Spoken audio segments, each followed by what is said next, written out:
Les éditions Télème présentent un enregistrement intégral de Un hiver à New York de Josie Silver, lu par Charlotte Desac. Pour Sally et Rose, mes formidables amis.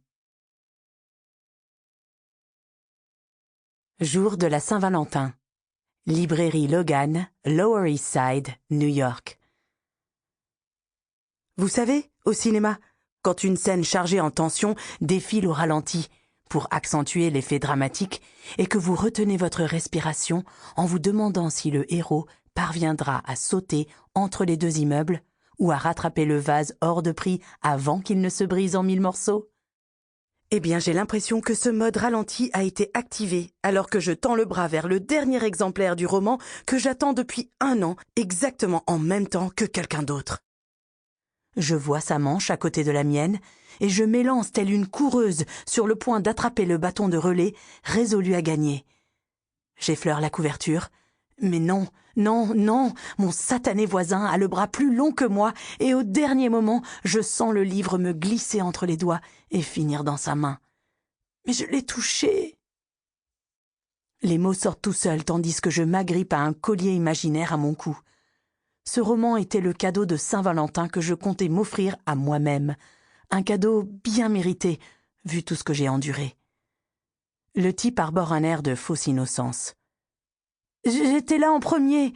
Je bougonne telle une enfant penaude qui vient de se faire piquer le dernier siège au jeu des chaises musicales. Il retourne l'ouvrage pour lire la 4e. « Je ne vous avais pas vu, désolé. » Il reporte son attention sur le roman.